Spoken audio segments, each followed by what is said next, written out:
With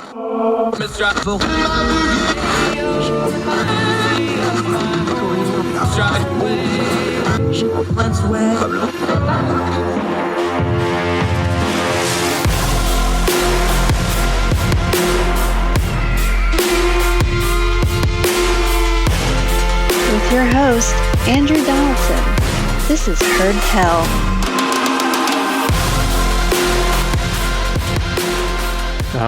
Welcome back to Heard Tell. Thank you so much for giving us the most precious thing you have, your time.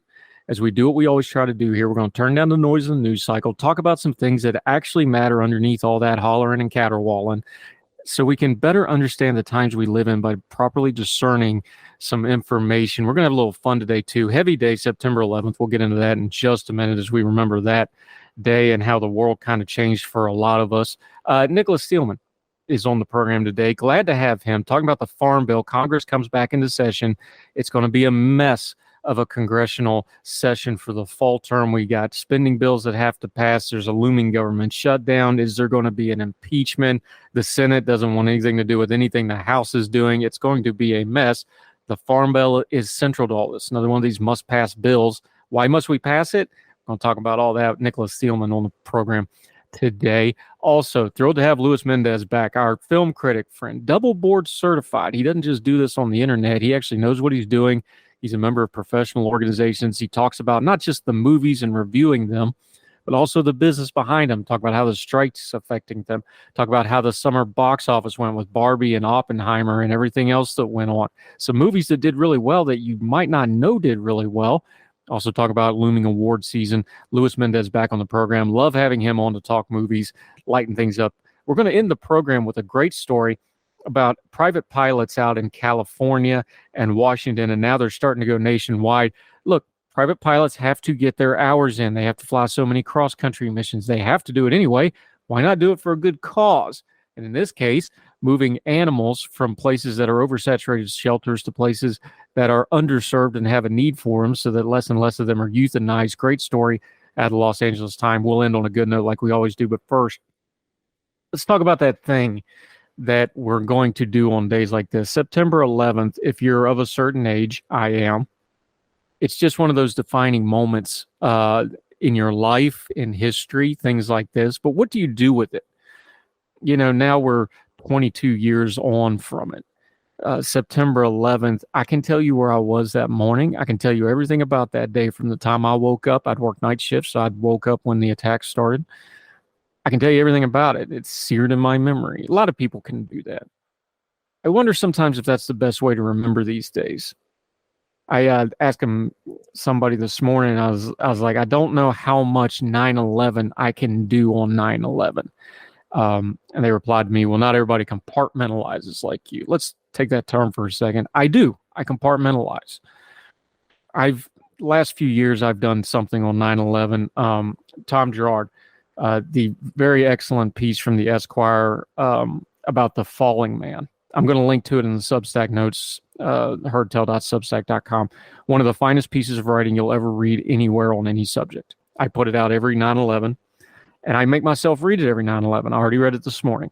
One of the first things I did when I got up.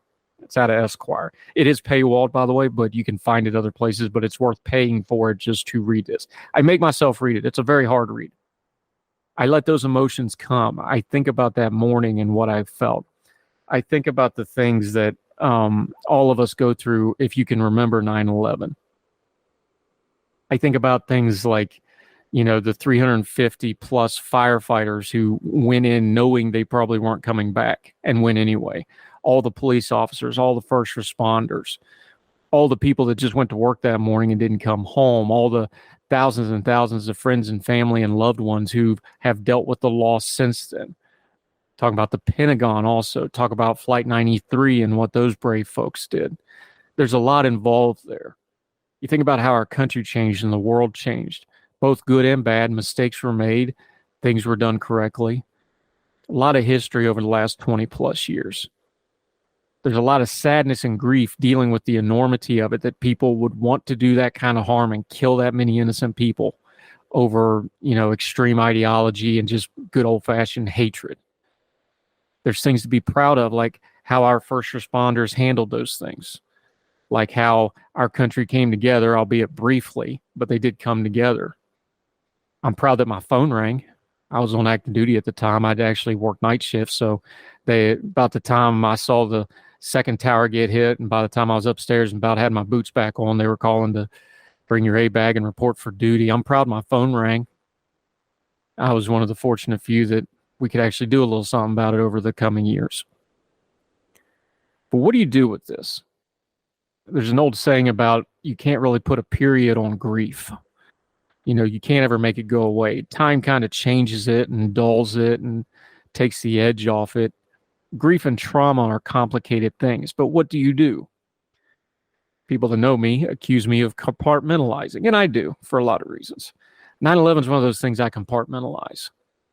Days like today, I will read The Faling Man. I will think about it. I will think over all the ramifications of it. I'll let those emotions come in today for a little while, not long, for a little while.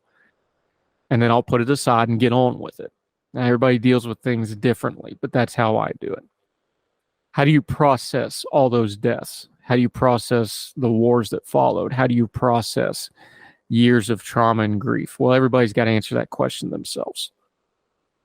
I've started to veer away from things like social media and the news media and the remembrances a lot on days like this. Again, this is just me talking to you, okay? I will break out Falling Man and read it because it puts the focus where it needs to be. Not on the geopolitics, not on the ideology, not on the wicked people that did it. It focuses on people that you mostly don't know their names and people that you mostly don't think about except on the anniversaries. And for just a few moments, you can remember them and try to think about what it was like for them and their loved ones since then. And you can put yourself in that moment again, whether you watched it on TV like I did, or the survivors, or the friends and family members who have a hole from someone who never came home. Take a moment and let that in. But then there has to be a point where we get on with it.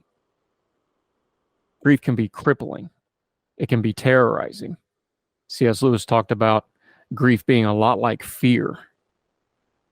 What we need to do, though, in whatever way you do it, and however way you do it, you need to use things like grief and trauma and anger for a positive, for what comes next, for whatever lies in the days ahead, not just in the days of over 20 years ago now, and all the days that came in between. A lot of good days, a lot of bad days. A lot of those days directly came from what happened on 9/11. But we do have to get on with it. You have to get up and carry on. We're on this earth for a little while longer, those of us that did not die on that day. And as long as the Lord tarries, as my father would say, we have to keep being about the work of life, the work of caring for each other, the work of making our families, communities, and country better, one little thing at a time. 9/11 was a really big thing. One thing we've learned since then, and we know from all human history, we do really good at the big things. We responded to 9/11. We came together as a country. We remember well. We memorialize well. We rebuild well. We need to be really faithful in the little things, like how we turn our grief and anger into making the world a better place now, tomorrow, and the day after. And that is imminently in our control, which 9/11 was not. Remember, let yourself feel those emotions, but let it be a catalyst for good things to come. More Heard Tell right after this.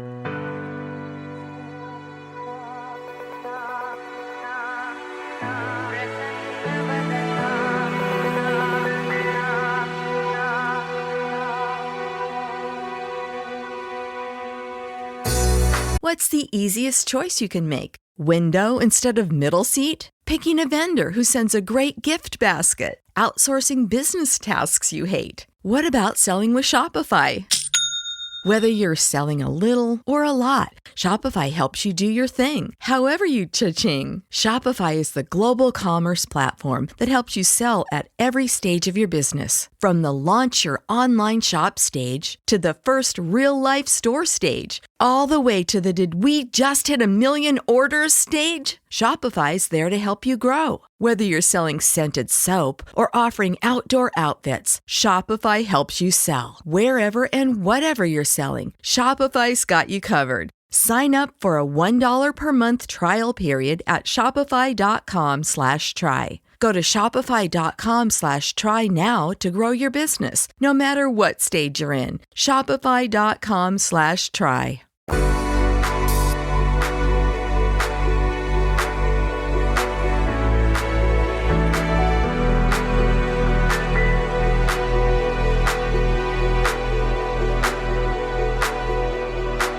Welcome back to Heard Tell. Okay, new face to the program. Always good to talk to new friends.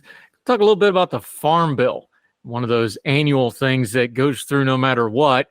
Frankly, that's the problem. Nicholas Thielman is at the Cato Institute. He's at the Center for Monetary and Financial Alternatives. He's also a Young Voices contributor, and he's from Cleveland, but we will not hold that against him for the purposes of this conversation. How are you, sir? Thank you so much for joining us.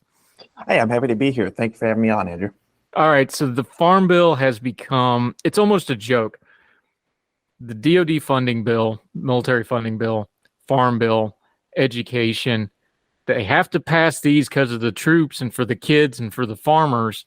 Mm-hmm. But more and more and more, these have just become catch-alls where you jam other stuff in and doesn't really have anything to do with the farmers at all. You're writing in real clear policy here, but this is kind of become an annual thing with this Farm Bill.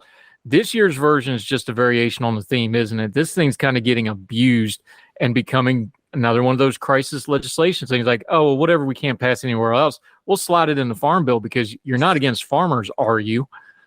Oh, absolutely not. No, I mean, my grandfather worked with farmers. He delivered fuel for them.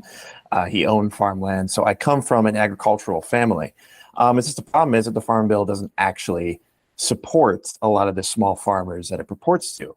Most of the subsidies, and this year it's projected that it's going to cost about $69 billion over the next decade in terms of the value of these subsidies.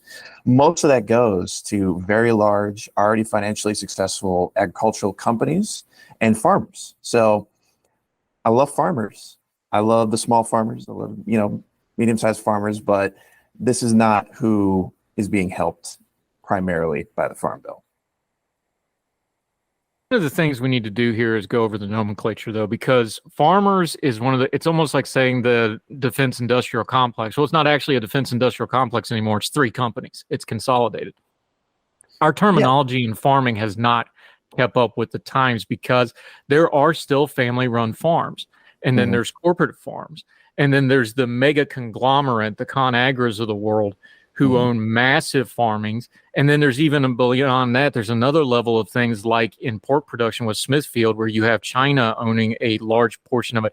We really need to break down that there's different kinds of farm and farming going on before we can accurately discuss the topic. So go through the nomenclature a little bit, because those different groups, they get different kinds of subsidies, they get different kinds of government funding, they get different kinds of corporate interests.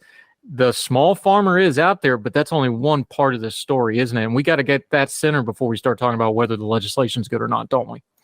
Yeah, so small farms really make up a majority of the farm, like smaller family farms make up a large percentage of the farms that are out there that are still in the non-farm employment sectors, the farm employment sectors. But the majority of those do not sell more than $1,000 worth of crops per year. And a majority of the agricultural output in the economy actually come from about 10% of farms that are out there. Most of those are large agricultural, are run by large agricultural corporations, or are what are called large family farms, which are, again, these sort of like multi-million-dollar operations. So there are medium and small farms out there, but a majority of them are not producing a majority of the output or are not receiving a majority of these subsidies.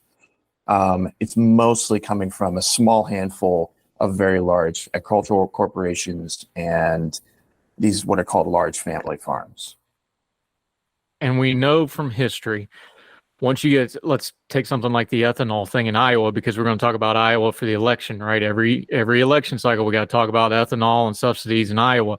Mhm. Once you get a subsidy involved, now you're talking political power because you're talking about money. And when money goes somewhere, votes are going to go that way. It skews who gets what in these pieces of legislation based on who has the power and who has the money. And that's why, even though family farms are still that 96, 97%, depending on what number you want to use, they're not the big money makers. And thus, these things like the farm bill, they start getting skewed a little bit, even though they put family farms on the title. Is that a fair way to lay it out?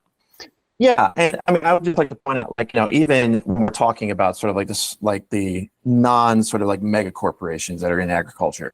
I mean, according to just the U.S. Bureau, U.S. Census Bureau, the median farm household income in 2021 was about 30% above the median household income for the rest of the United States. So even when we're talking about these kind of smaller operations, they're not impoverished. This isn't like the grapes of wrath or something like that. Like, these people are well above the sort of the median in terms of their income or wealth status. The number is staggering, but we've become immune to numbers. You talk about it in your piece. Again, it's on Real Clear Markets. We're going to link to it. Read the whole piece. It's also got some links in there that you need to read through the links to get the full picture on this thing. $1.5 trillion over a coming decade. That's a huge number, but we've become immune to numbers like that, especially post-COVID, where it was trillion here, trillion there, trillion there. What does that number actually mean? I know you broke it down to the commodity payment programs. That's 69 million of the 1.5 trillion. The numbers are so big, we just kind of roll our eyes and it just goes over our head. But what does that number actually mean when it comes to this legislation? So the 1.5 trillion is both the sort of farm programs, the subsidy programs that are kind of the traditional sort of bread and butter of agricultural policy and supports, and then also include things like SNAP benefits that has been rolled into the Farm Bill back in the 60s and 70s.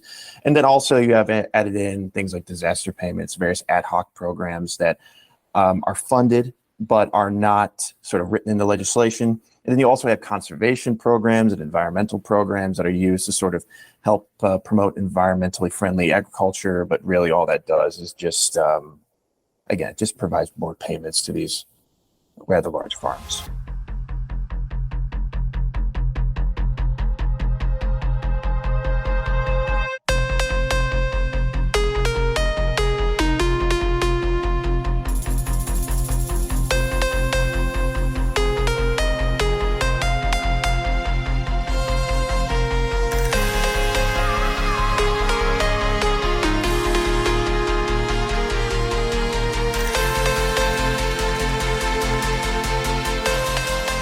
Yeah. And Nicholas Steelman joining us. What happens here is something that we've always had to discuss when it comes to any kind of subsidy, doesn't matter what, but especially in agriculture, because agriculture runs on a cycle. You have to plant during a certain time of the year. Prices come out a certain time of the year. You harvest a certain time of year. There's a real circadian rhythm to how agriculture, whether it's a major corporation or a family farm, it goes in the ground, a certain time comes out. There's a rhythm to this. Part of the problem with the subsidies, and like you brought it up, is not only the market effect, it really becomes kind of a trap for these farms where now you're chasing the subsidy instead of chasing the markets for the whatever the product, whether it's agricultural, whether it's, pork or beef or whatever.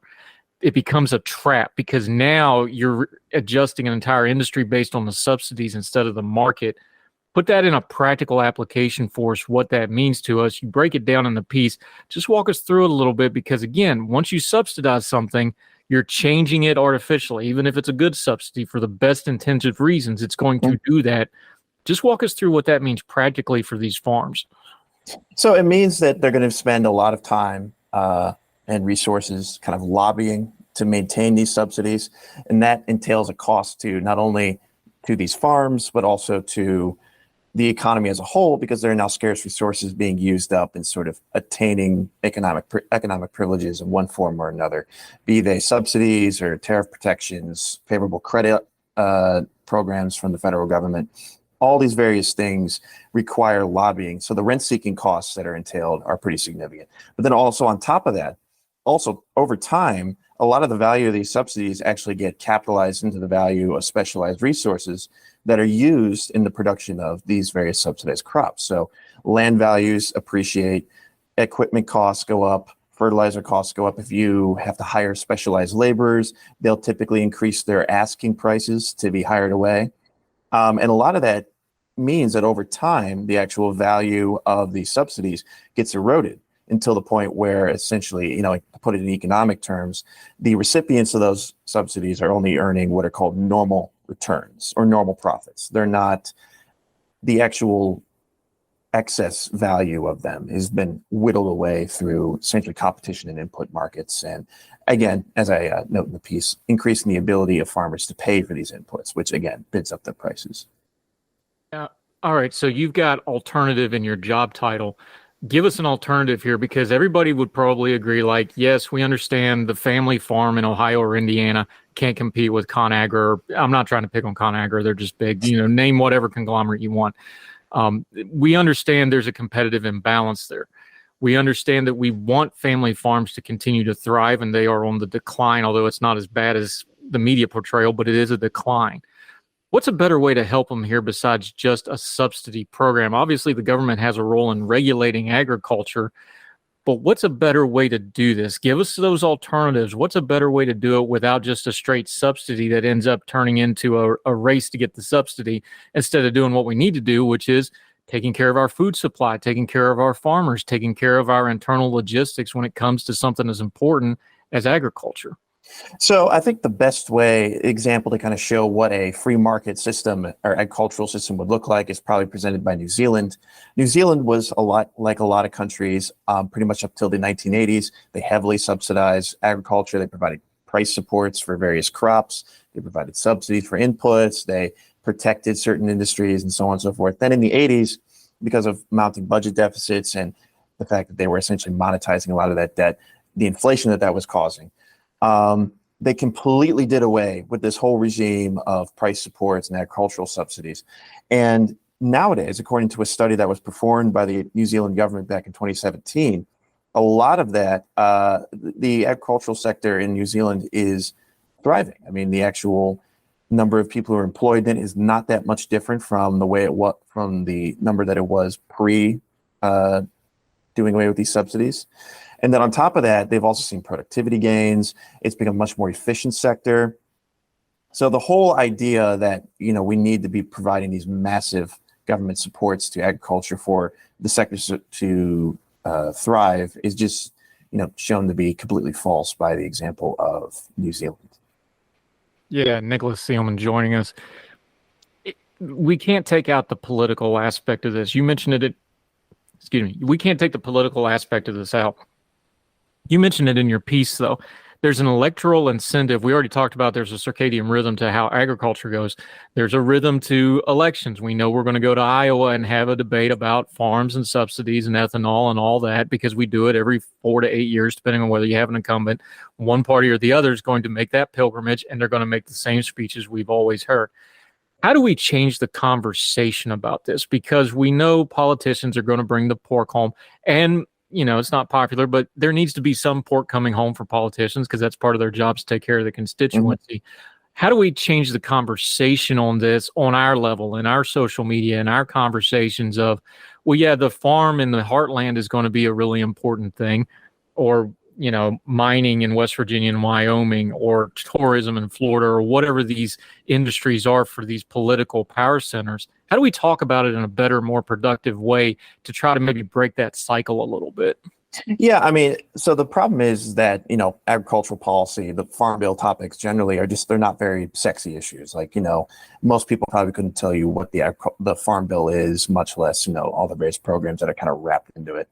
I think the primary focus should be upon not only like the fiscal costs that are entailed by these programs, but also pointing out that essentially these play to nothing more than very narrow special interest groups that are in some politically salient constituencies and certain geographically concentrated areas. Then on top of that, I mean, I don't go into this in the piece, but there are significant environmental costs that are entailed by these programs, because it incentivizes farmers to utilize things like fertilizer, various pesticides, try and get higher yields out of their ground, and that all contributes to environmental problems that we're seeing. And on top of that, you can kind of go into the issues of environmental justice and the way that impacts sort of small, lower income communities where a lot of these, whether it be the burning of sugarcane fields and the smoke that produces going into lower income neighborhoods, or the way that runoff kind of affects places like Detroit or Toledo, which are on the lower end of the income spectrum. A lot of that kind of goes into the issues that are produced by these farm subsidy programs.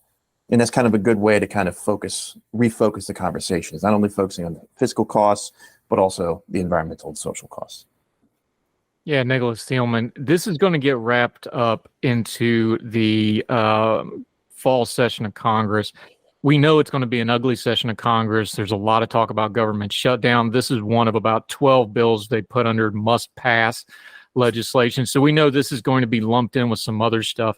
Give folks one or two things to look for in the headlines to come among all the noise we're going to have. And of course, it's an election year on top of everything else coming up in 2024. It's going to be a lot of loud noise out of Congress. Give them one or two things about this specific bill to watch for in the headlines about whether it's moving, the compromise involved. You already mentioned there's going to be a real fight over the SNAP benefits in it. And of course, that brings up poverty and kids and all that. Give us a couple things to watch for in the headlines to pick out, to keep an eye on this as we go forward through the fall and the winter of Congress shenanigans. I would say just definitely keep an eye out for crop insurance programs like ARC and PLC, which are these massive sort of subsidy programs that subsidize farmers when the price of crops fall below a certain national average. Those are rather expensive programs, but also very valuable programs to the constituencies that receive them. And I would say just keep an eye out for their reauthorization. As I point out in one of the pieces, when several congressmen went and visited their constituents in Indiana, crop insurance was one of the primary topics. So that's definitely going to be a big issue when it comes to reauthorization this coming fall. Yep, he's with the Cato Institute and one of our great Young Voices contributor. Glad to have him on the program. Until we get you back, my friend, let folks know where they can follow you, what you have going on, how they can keep up with you until we see you again. I'm on Twitter at Nick Thielman, or I guess X nowadays, and it can also be found on LinkedIn. And also, you can look at my author page at the Cato Institute's Center for Monetary and Financial Alternatives website. We'll link to all those. We're going to link to this piece in Real Clear Markets on the Farm Bill. Make sure you read it and share it and discuss it with your friends. Nicholas Thielman, appreciate the time today. Look forward to talking again, sir. Hey, thank you for having me on. It's been a pleasure. Anytime.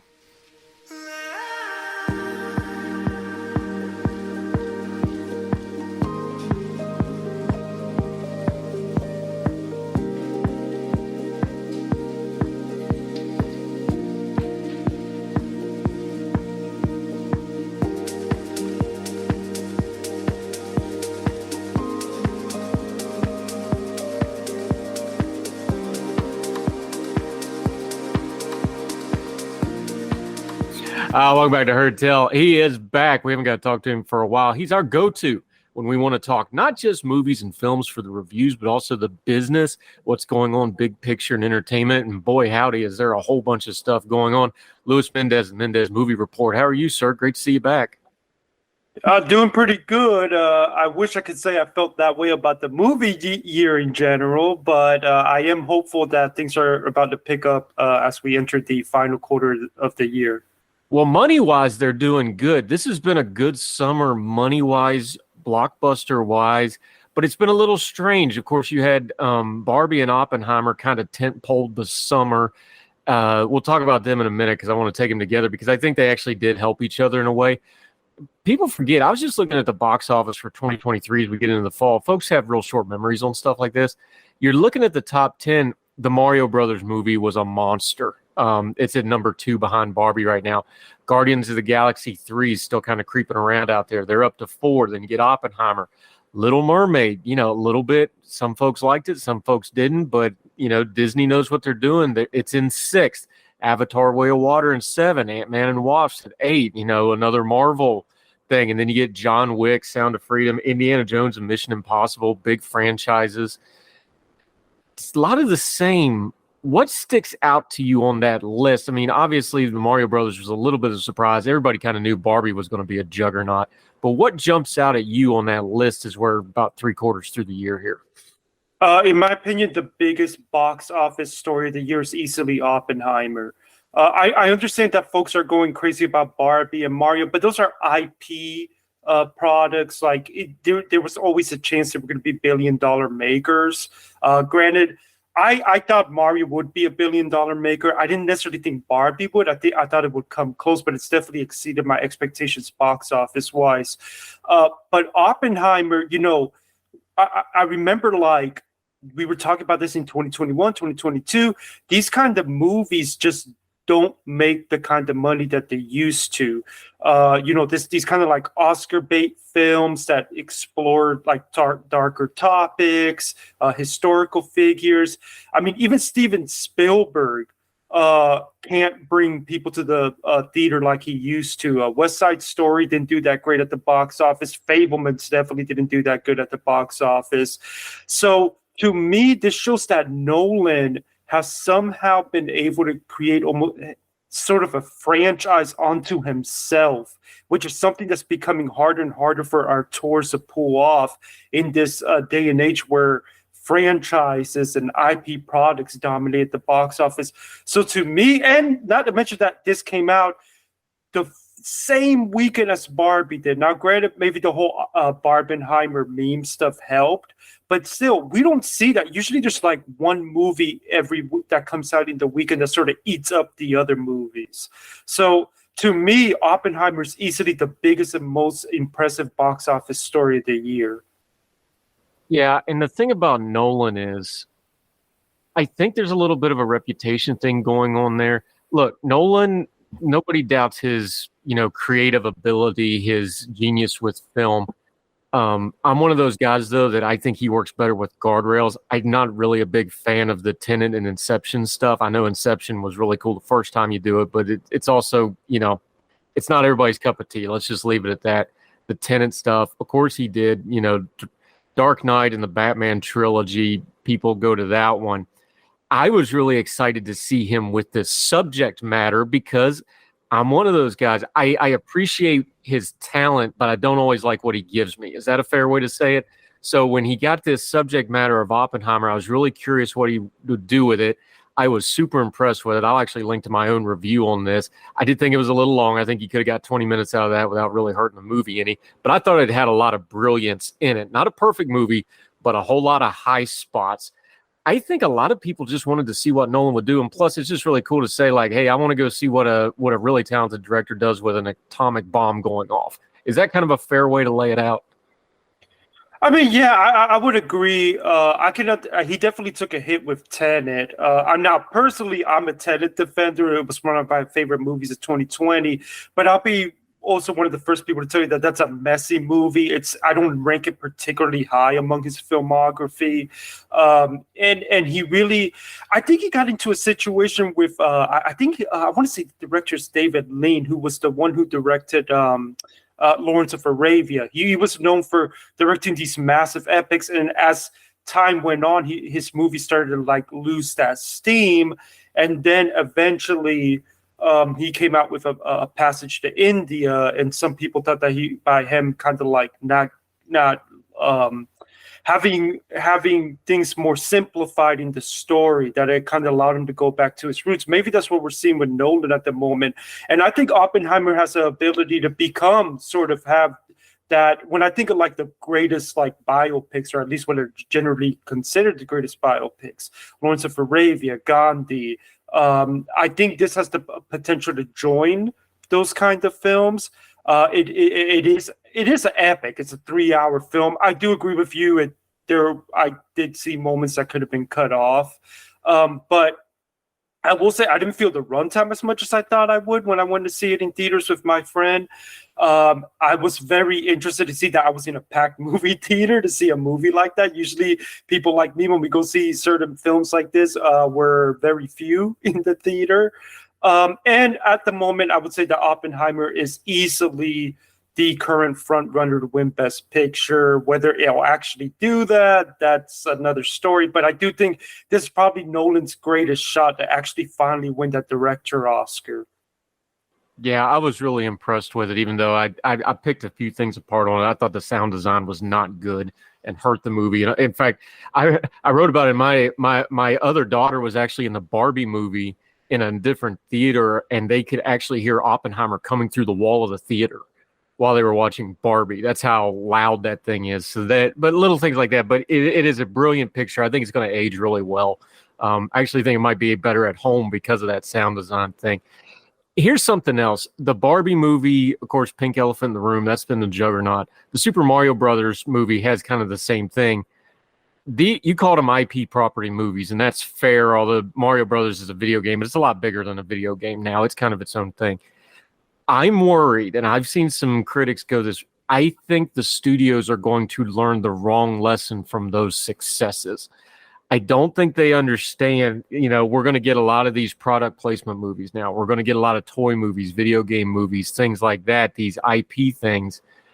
But I'm afraid the studios and some of the directors aren't going to learn the right lesson of, no, it can't just be an IP that's successful. It has to be an IP that people connect with.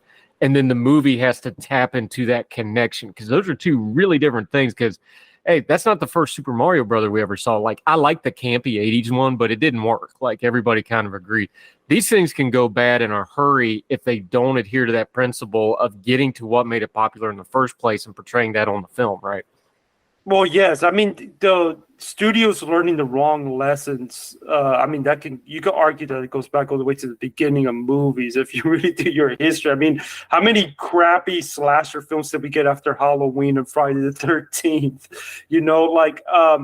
I do think so, especially now that the superhero franchise has been really kind of running to the ground at this point, and there's been a lot of debate as to whether there's a superhero fatigue. Maybe the next big thing you're going to see them try to do is to use these toy products or video game products and try to do a bunch of sequels off of them. I'm pretty sure we'll get a Mario sequel. Apparently, there's already talk about a Barbie sequel. There's talk about creating a freaking cinematic universe off of toy stuff. I would agree that's the wrong lessons. Look, I'm in the minority. I was kind of mid on both Mario and Barbie, but I can't deny that they were ridiculously popular films with good audience scores. And I think what the studios should do, if they do really want to capitalize off it, I actually don't mind if they want to do a sequel, but you got to have a good script. You have to give it a reason to exist. To just pump stuff out to get money. That's how you end up with a situation where with what we're seeing right now with superhero movies, where it's just kind of been running to the ground.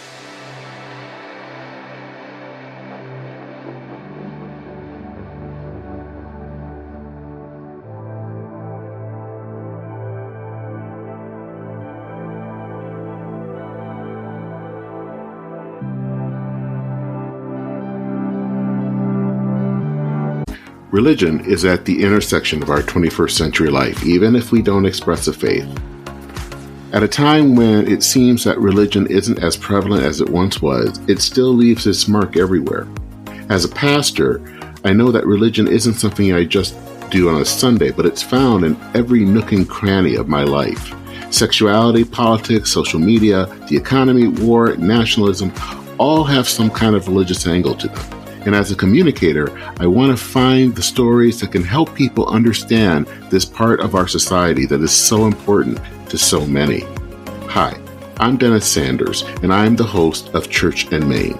Church and Main is a podcast about the journey of faith and where it intersects with modern life. I look at faith with a journalist's eye, asking the who, where, what, why, and how religion affects some of the major issues of the day. Join me as we journey together. You can listen to Church and Main podcast at the website churchandmain.org or on your favorite podcast app. I look forward to seeing you. Folks, you've heard of Ethan Brown on the Heard Tell Show a couple of different times, but if you're interested in learning about how to discuss things like climate change without all the politics and doom and gloom, head over to his podcast, The Sweaty Penguin. Sweaty Penguin is a late-night comedy-style climate podcast working to add nuance, critical thinking, humor, and hope to the climate conversation. They got over 100 episodes already, breaking down weekly news stories and specific topics, from the vanilla to the ADHD to the international accountability to orangutans. Yes, I know, it's a comedy thing, so just go with it. But each time, exploring different ways we can make progress on these issues while still helping the economy, health, security, and everything else we care about. Feel overwhelmed, exhausted, or excluded by today's climate change discourse? This is the podcast for you. Find the Sweaty Penguin wherever you get your podcasts or at www.thesweatypenguin.com.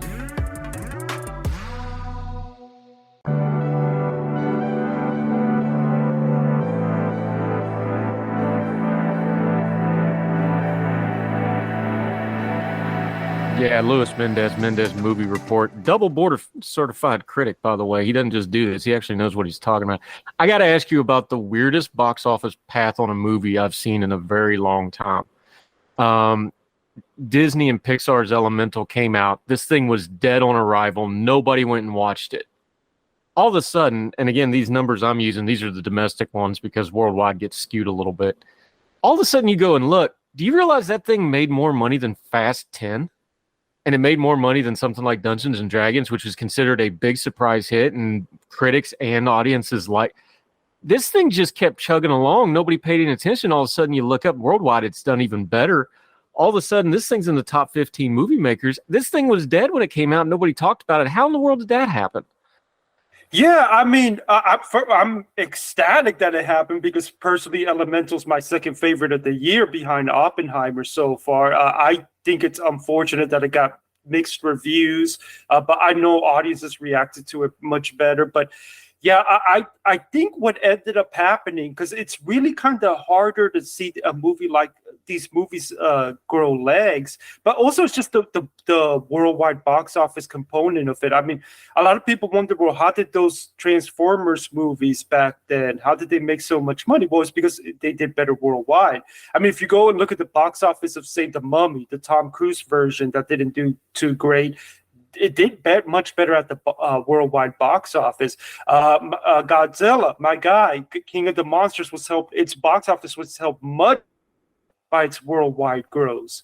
So I think what happened is that with Elemental, it came out during the same weekend as The Flash, which itself didn't particularly do as well as WB was hoping, but Elemental just kind of came out. No one really caught on to it over here in the States. And I mentioned the issue that's been going on where people have been kind of starting to be conditioned to watch Pixar on Disney Plus. But just something picked up with the worldwide box office. The worldwide box office, it did much better worldwide. The legs started to pick up as word of mouth spread. And I think it just led to this situation where the movie sort of quietly was able to just pick up steam as more and more people told other people that, hey, this might be something worth taking the kids out to see. I'm ecstatic to, like I said, to see this, because I was kind of down on the fact that a movie that I liked so much didn't do too hot, but it's always nice to see this because it gives you hope that if a movie doesn't have the greatest opening weekend, that it can make up for it in the weeks ahead, which is getting harder and harder to do in a day and age where everything is so front loaded to that first weekend. Yeah, speaking of big movies that would have been front loaded, Dune got pushed back. This is a big deal. This was going to be one of the big monster movies at the end of the year. Everybody was really looking forward to it. Dune 1 was really well respected, and folks were looking forward to this. For folks that don't understand, the post-production on something like Dune is ridiculous. It's probably 4-to-1 to actual shooting, something like that. So that's why the strike stuff hits something that's already been completed like that. That's just the big name one. There's going to be a lot of movies like this. Stuff's going to start sliding and stuff's going to start moving, and it's going to happen right about the time award season kicks off. It's going to bleed into next year probably, it looks like, because of production schedules. Dune's the headliner, but there's a lot of this going on behind the scenes in the movie industry right now, isn't it? There's just a lot of uncertainty.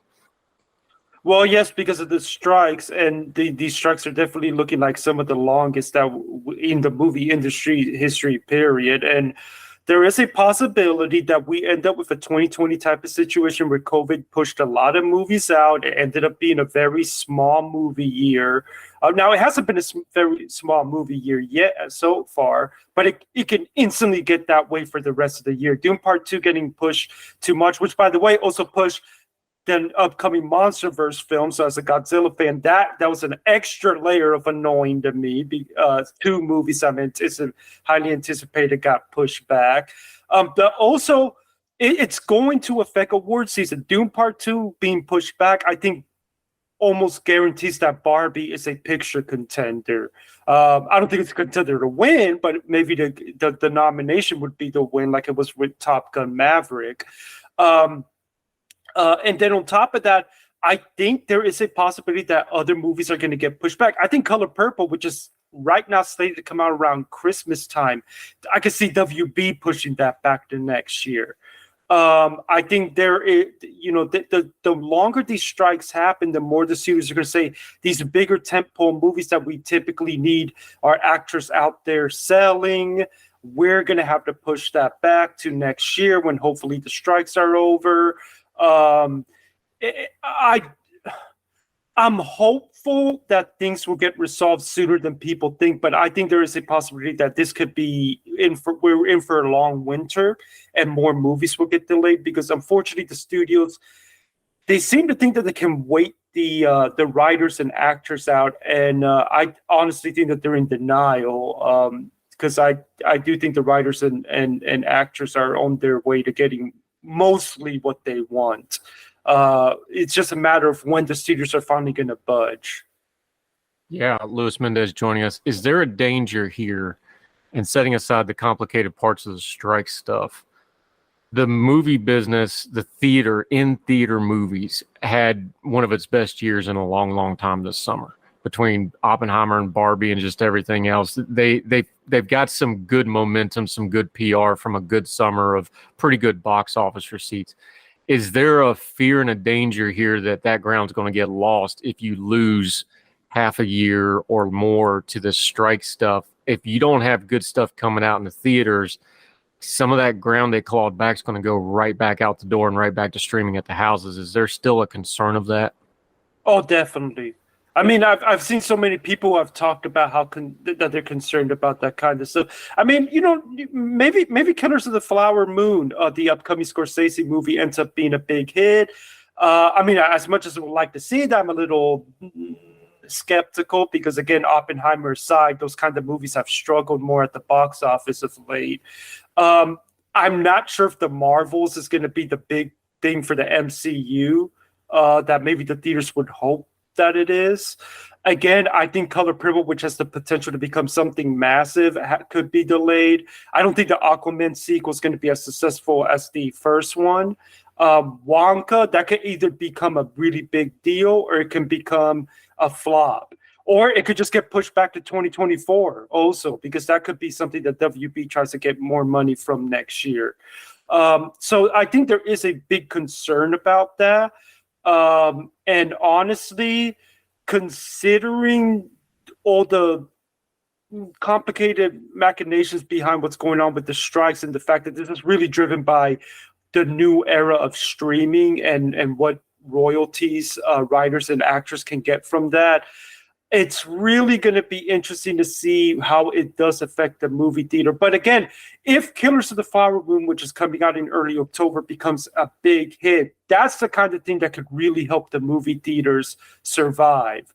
But if these bigger tentpole movies just keep getting delayed, like I fear they will, then absolutely it can take out a lot of the goodwill that theaters have been building back up with these bigger movies.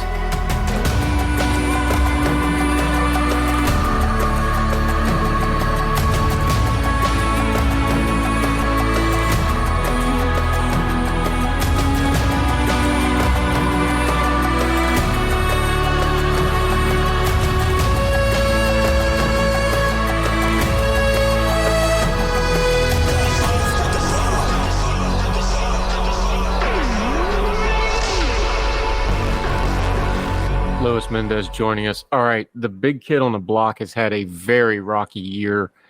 They've had some successes, but business-wise, Disney's got a couple of issues. Some of it's on the corporate side that's just flowing over into the entertainment. We know about, the change in leadership back now. I think Disney is a real good test case here because they seem to have trapped themselves into a box of their own making with trying to figure out how to balance in theater, IP properties, and their streaming service. And they don't seem to have figured out the formula. They've kind of pushed it both ways now where they were, and I understand the pandemic pushed them this way, but they're like, well, we'll just release a whole bunch of stuff on Disney Plus. They found out that that's not good. They've gone too far the other way a little bit. Now some stuff that probably should have went on Disney Plus. They don't seem to have found that mix yet. If Disney can't get it right, I'm a little worried about other people like, Warner Brothers Discovery getting it right. I really don't like what they've done with the Max relabel, frankly, since they did that, although I do use that and I do have that. I think they botched an opportunity there. These big companies still haven't quite figured out the new mix yet, have they? And that's a big story for entertainment because it affects how these movies are getting released, and it affects how they do, long form series like the Star Wars stuff, like what HBO does with their, real prestige series is. Feels like the mix just ain't there yet for these big companies. I would agree with that, though. I do think that there are certain companies that maybe are in bigger trouble than others. Others that are doing things a little bit better than others. I mean, the smaller studios, the independent studios I know have agreed to a lot of the demands going on with the strike, so that allows them to have their actors and out there campaigning and stuff. And I know that. Obviously, original indie stuff's going to have a lot of more original content compared to the big stuff. But the big studios, I would say that I've seen some potential for them kind of getting it right. I mean, Netflix has been doing pretty well as of late to get some new content in. I know they're trying to build their own branding. But of course, Netflix doesn't have to worry about the theatrical like other major studios do. Disney, I would say, is probably the one that has had it the roughest of late because they haven't really been coming out with that much original content. They've been, like if you look at their most successful live action movies, it's been the remakes of the animated classics. A lot of their live action movies have flopped at the box office. Their animated movies have been kind of hit or miss in success. Yet for every elemental, you have every Encanto, you have a Lightyear or a Strange World. And I am worried. I would be worried about Disney that in terms of that. But to be fair, also Disney, if you ever study the history of Disney, they always have these up and down periods, and we have been in a bit of an era where Disney has dominated. To a point that I've been thinking that it's due for them to have a little bit of humble pie, because this happens every single time with this company.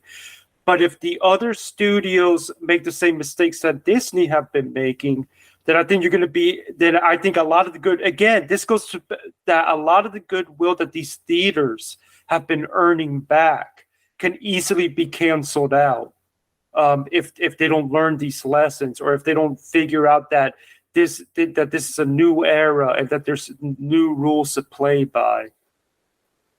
Yeah, Luis Mendez, it's interesting you phrase it that way. I'm just trying to think through this because normally there's kind of a circadian rhythm to theaters and film releases. You have award season, you have summer box office, you're gonna have some horror stuff around, Halloween. That kind of Thanksgiving to Christmas is a sweet spot for things. That's where Dune was supposed to go. Now it won't. Part of the strike thing and part of this is the rhythm of this is all going to get messed up now, and it's going to throw things off. Give us a few things to pay attention to. Usually I ask you for upcoming movies, but with the strikes and stuff, that's going to be hard to do.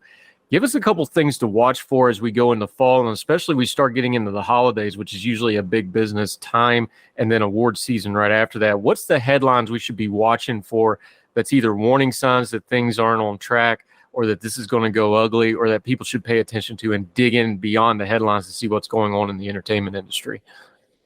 I actually think the biggest headline to look at would be what's going on with Warner Brothers' late year releases. Because if you look at where they're scheduled at, they seem a little too squeezed in together. Now, usually when that happens, a studio eventually kind of spaces them out a bit. But if you start to see those movies get pushed to 2024, that's when you'll start to really know that there's a possibility that this could get really ugly. And at that point, if those movies are getting pushed, Dune 2, I would be surprised if Dune 2 stays in March, because they're going to eventually have to push other things back. So if you see something like Aquaman 2, Wonka, Color Purple getting pushed back, that would be a big red flag. Now, so far, Disney has not really gotten involved in the game of pushing things back.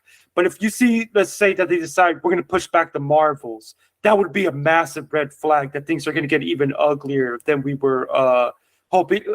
were fearing. If Killers of the Flower Moon gets pushed back, that to me would be F5, category F5, holy crap. Because at that point, even award movies are getting pushed back. And now, the smaller studios don't have to worry about this stuff, but the smaller studios aren't the movies that are driving box office. They're not the movies that people tend to go see a lot. So to me, I would say keep those kind of headlines in mind to see how bad this can really get. Yeah, and I think it's interesting you brought up the Marvels, though, because the Marvels was slated for week 2 of Dune.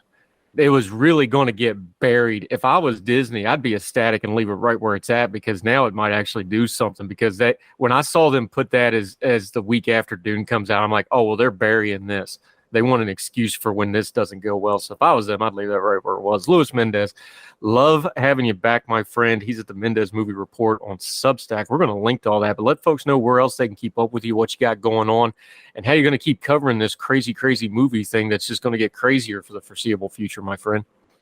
That's right. And I'm also going to be coming up with some classic movie stuff that I'm hoping to. I'm finally going to start working on my YouTube channel. But basically, Mendes Movie RPT. You can find me on Facebook, Instagram, Threads, Twitter. If you've got a letterbox, anyone out there, that you can find me there. But really, if you just put mendesmoviereport.com, it should redirect you straight to my newsletter, and I have links to everything that I'm involved in right there. Yep, and our Substack, heardtell.substack.com. He is a recommended partner on there. We're happy to have you on board, my friend. And I recommend Heardtell. Well, you ought to. We're awesome. No, you do really good work. We appreciate you. You know, again, not just reviewing stuff. You actually understand how the business affects these things. That's an important component to a lot of this, because, you know, Dune getting moved changes a lot of things, not just because Dune gets moved, because a lot of other movies were going to avoid Dune because that was going to be a tsunami. These things all work together. You explain it so well, my friend. Can't wait to have you back and talk more about it soon. Thank you so much for the time. Hey, no problem. Anytime.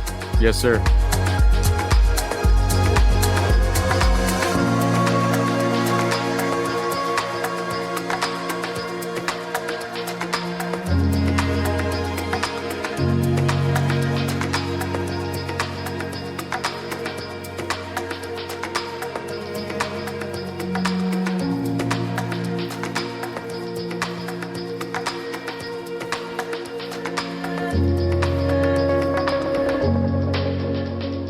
Back to Heardtell. Let's end on a good note. I love this story, not just because one of my great regrets in life is that I quit flying aircraft, private planes, small private planes at the early age I did and haven't got back to it yet. Payday someday, maybe. But this is from the LA Times.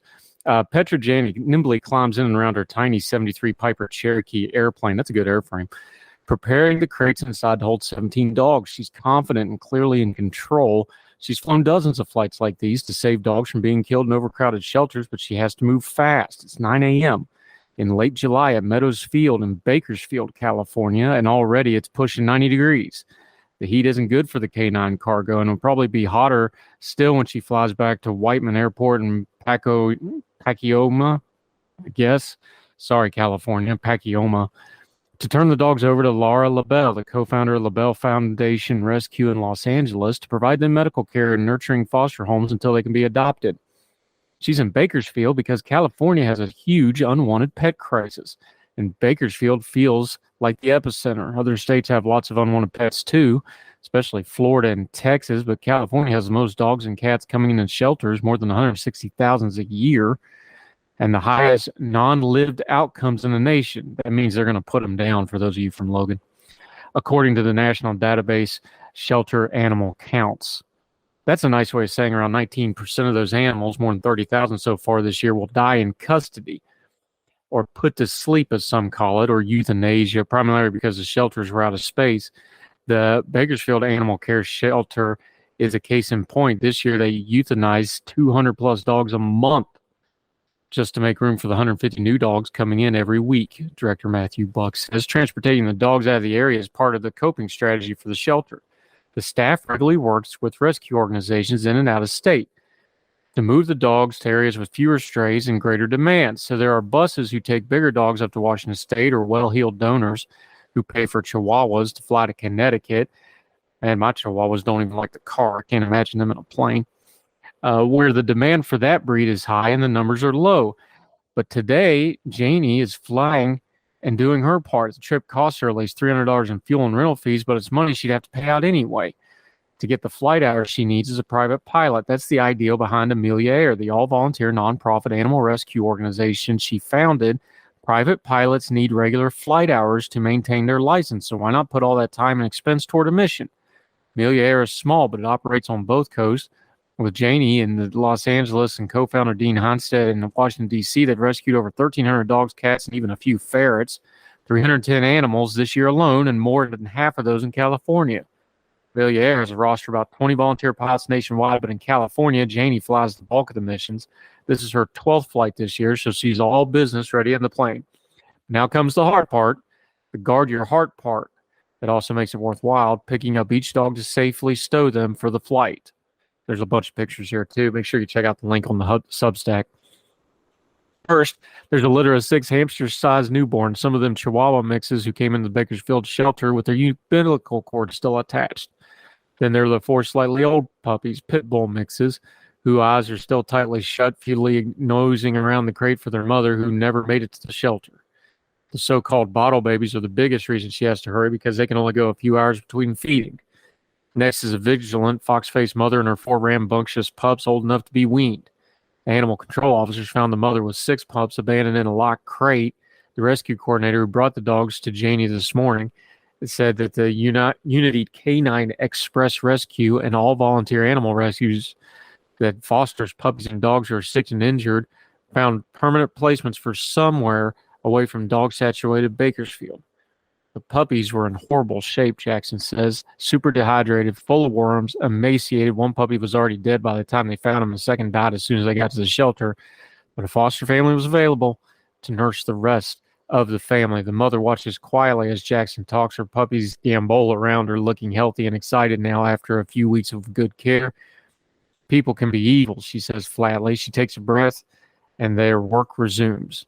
Once the mom and pups are in their new crate, Janie is ready for a final 2 adolescent wheat-collar dogs who tremble in their cages but melt into the arms of whoever picks them up. The large one, a scruffy terrier, is the last. He leans his head back against Janie as she prepares to load him, and she can't stop to snuggle him back.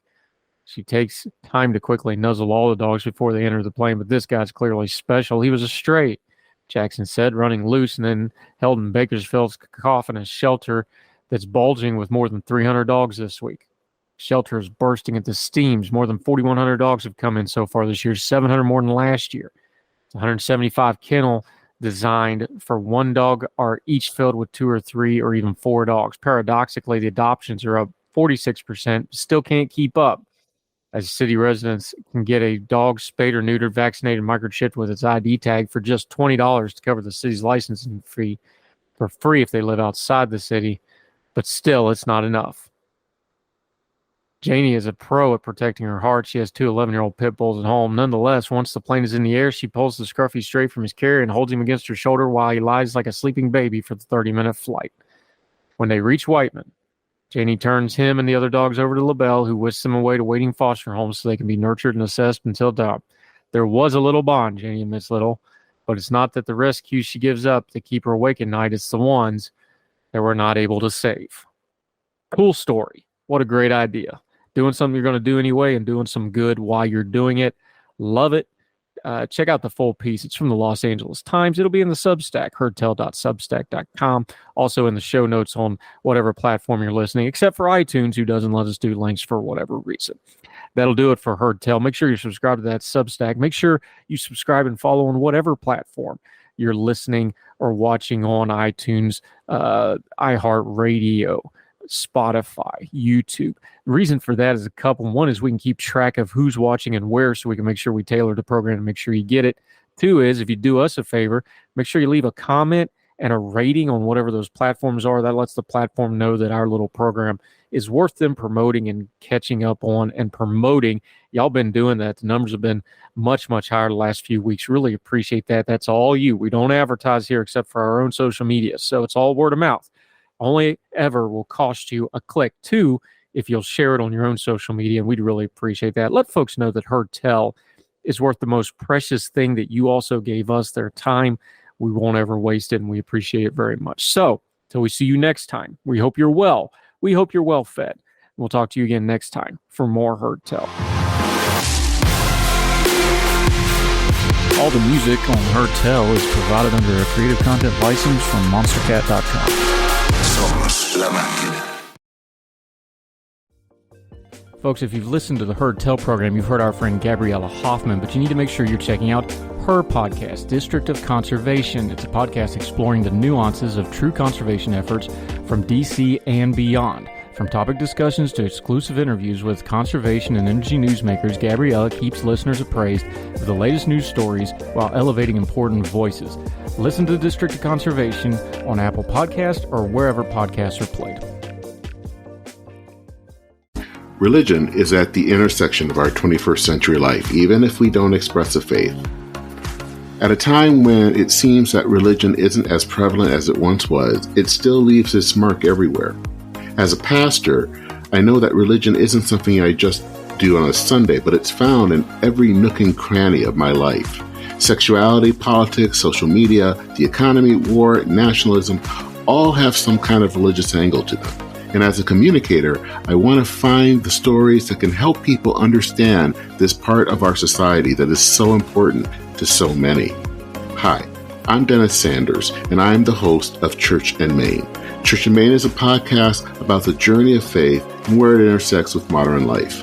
I look at faith with a journalist's eye, asking the who, where, what, why, and how religion affects some of the major issues of the day.